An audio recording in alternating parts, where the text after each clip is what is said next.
Epstein's newly leaked emails are disturbing, bizarre, and sometimes mundane.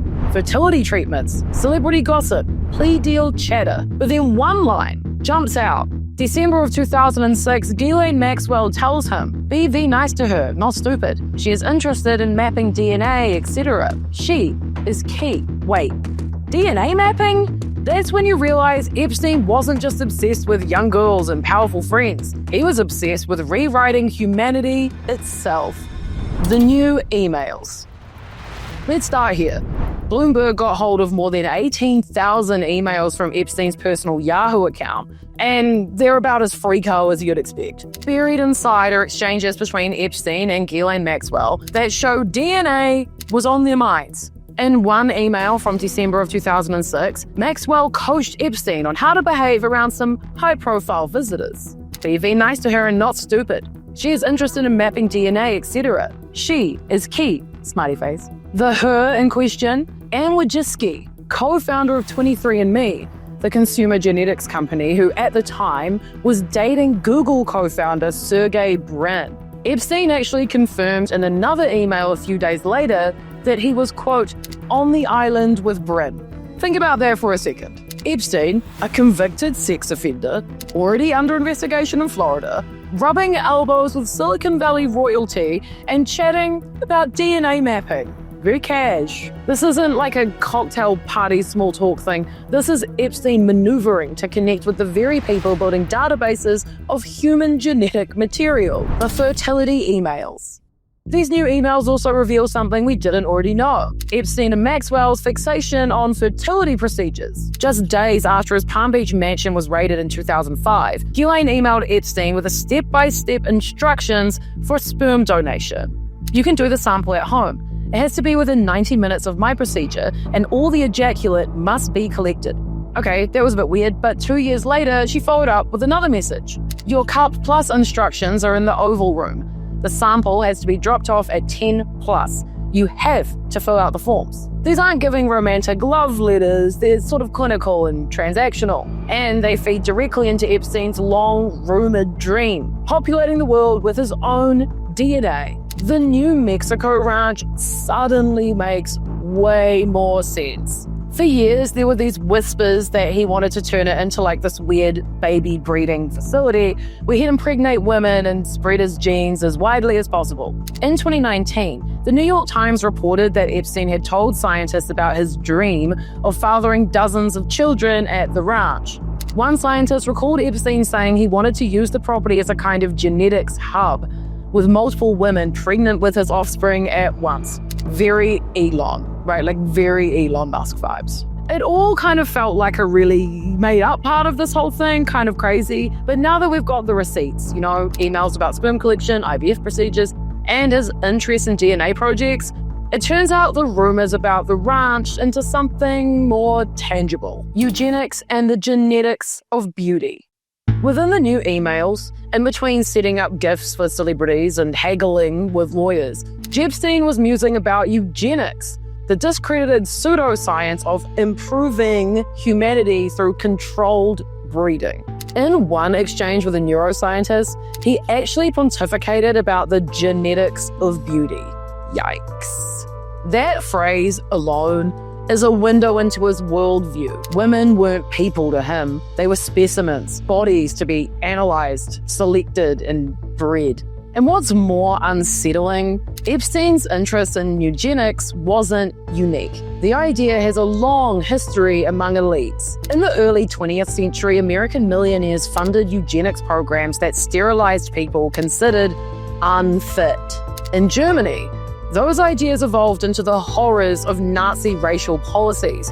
And today, some billionaires have flirted with modern versions of the same dream, tweaking human DNA, enhancing intelligence, designing future generations.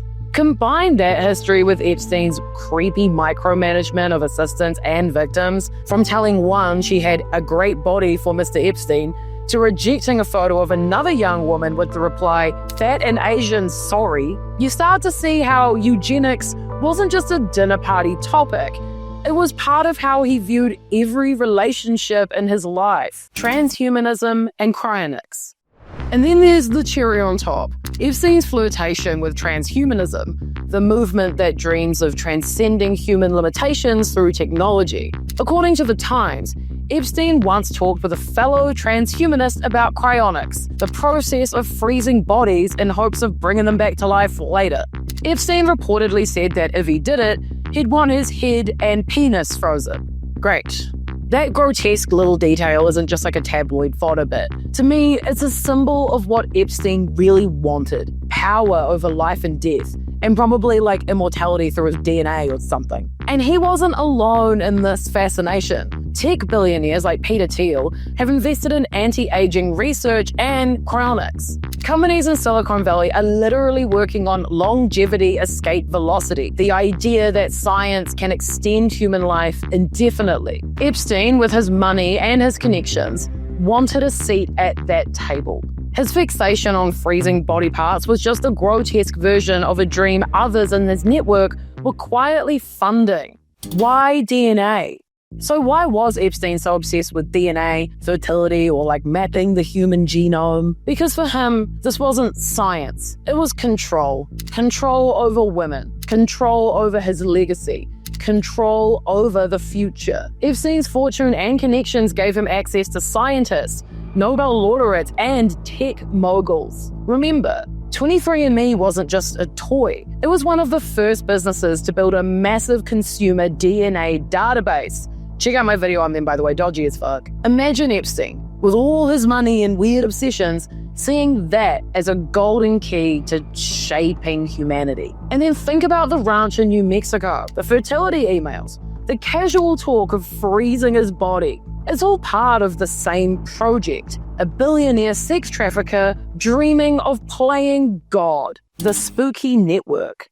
What makes this all spookier and scarier is the network around him. Like, these dudes could have actually done it. The scientists that Epstein managed to lure into his orbit weren't like fringe crackpots. He was cozying up to the founders of Google, a company that today basically runs the internet. He was sitting with Sergey Brin on a Caribbean island. He was trying to integrate himself with Bill Clinton, Bill Richardson, James Cameron, and Martha Stewart. He had dinner parties with models, princes, and so many scientists.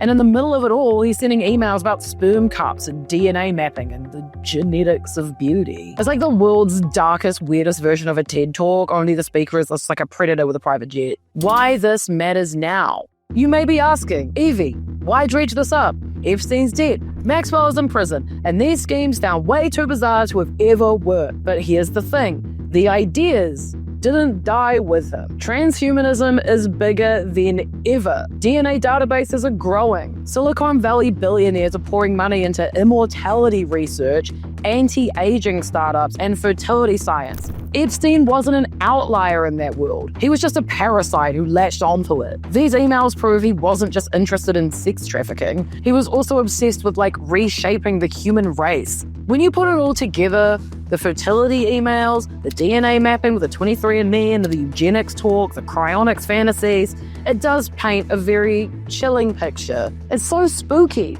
How many of the powerful people who humored him, dined with him, or vacationed with him actually shared those interests? Did anyone else in that circle take him seriously? We may never know the full answer, but what we do know is thanks to these emails, is that Epstein's obsession with DNA wasn't a rumor in the end. It was real, documented, written in his own words and in Ghislaine. And even though he's dead, the world he was obsessed with the DNA mapping and the fertility tech and the billionaire science experience, is very much alive. Honestly, if you made it through Epstein's sperm cup emails with me, you deserve a medal. But since I can't mail you one, the least you could do is hit subscribe. That way, you'll be here for the next deep dive into the next billionaire circus. And we do videos 5 days a week. There's so many just for you. It'll be awesome. If you want to know more about that spooky ass ranch, check out the deep dive I did on it. That was before these emails came out. Bye.